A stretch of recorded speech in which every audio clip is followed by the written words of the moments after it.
Today we will discuss about maps under the subject of pedagogy of social studies.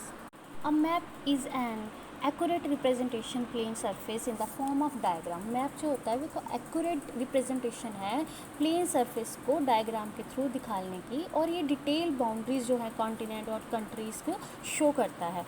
In other words we can say कि encyclopedia of man existence.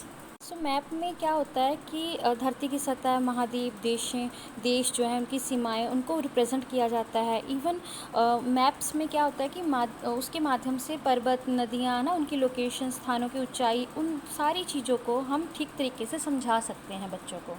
Purpose क्या है maps का? सबसे पहले आ जाता है कि हेल्पफुल है understand relation between space and historical events. जो स्पेस है और हिस्टोरिकल इवेंट्स हैं उनको समझने में, उनके रिलेशनशिप को दर्शाने में बहुत हेल्पफुल है, क्योंकि हिस्टोरिकल जो इवेंट्स हैं उनको हम मैप्स के थ्रू ही बच्चों को अच्छी तरीके से समझा सकते हैं. Helpful in understanding regarding direction, shape, size, area and places.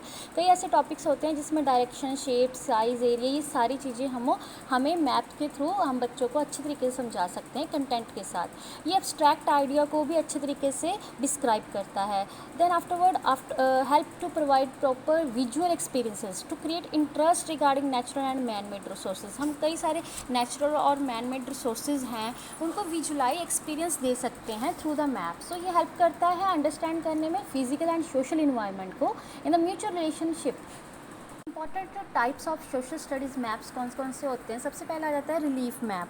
Relief map में आ जाता है उभारदार जो भौतिक तत्व हैं उनको दिखाया जाता है, जैसे पर्वत, पहाड़ियाँ, मैदान, चोटियाँ, झीलें, इनको दर्शाया जाता है थ्रू द मैप. उसके बाद आ जाता है पॉलिटिकल मैप. पॉलिटिकल मैप में आ जाता है कि देशों की राजधानियाँ, राज्य, दूसरे कस्बे, इन शहरों को दिखाया जाता है. उसके बाद आ जाता है सॉइल मैप, जिसमें दिखाया जाता है कि देश या राज्य में भिन्न भिन्न प्रकार की जो भूमि है, उनके टाइप्स है सॉइल्स की, उनको दर्शाया जाता है. जियोलॉजिकल मैप्स में आ जाता है चट्टानें और उनके प्रकार, उनको डिस्ट्रीब्यूट कैसे किया जाता है. एस्ट्रोनॉमिकल मैप्स में आ जाता है कि जो तारे, चंद्रमा, पुच्छल तारे, उपग्रह, इनकी स्थितियों और गतियों को दिखाया जाता है. नेचुरल वेजिटेशन में आ जाता है कि जो वनस्पति है वो किस एरिया में है. वेदर मैप में जो तापमान है, हवा का दबाव है, उनको दर्शाया जाता है. देन क्लाइमेट मैप में आ जाता है कि देन आ जाता है पॉपुलेशन मैप, जिसमें जनसंख्या को दर्शाया जाता है. हिस्टोरिकल मैप में जो पुराने समय की जो इवेंट हुए हैं, इवन राजधानियाँ, युद्ध क्षेत्र, उनको दिखाया जाता है. डिस्ट्रीब्यूशन मैप है. ट्रांसपोर्ट मैप में सड़कें, रेलें को दिखाया जाता है. इंडस्ट्रियल मैप में कारखाने हैं, मिनरल्स हो गए जो हमारे. एग्रीकल्चर मैप में एग्रीकल्चर को दिखाया जाता है. इरीगेशन हो गया. लिंग्विस्टिक मैप में जो बोलियाँ अलग अलग तरीके की बोली जाती हैं उनके बारे में बताया जाता है. ऐसे ही एथनिक मैप हो गया.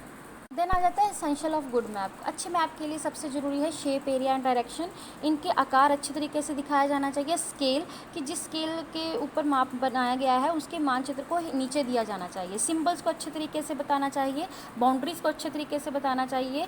प्रदेश की बाउंड्री डिटेल देनी चाहिए. कलर्स जो हैं वो कलरफुल, ज़्यादा भड़कीले कलर नहीं लेने हमने. जो अक्षर होते हैं उनको भी अच्छे तरीके से लिखना है. लॉन्गिट्यूड एंड लैटिट्यूड, इसमें लंबाई और चौड़ाई जो है रेखाओं की अच्छे तरीके से दिखानी चाहिए. और नेचुरल रीजन, जो पॉलिटिकल डिवीज़न है, वो उसके आधार पर ही होनी चाहिए. विजिबिलिटी होना चाहिए मापचित्र जो होता है, कि बच्चों किसी बिना कठिनाई के वो देख सकें. Thank you so much.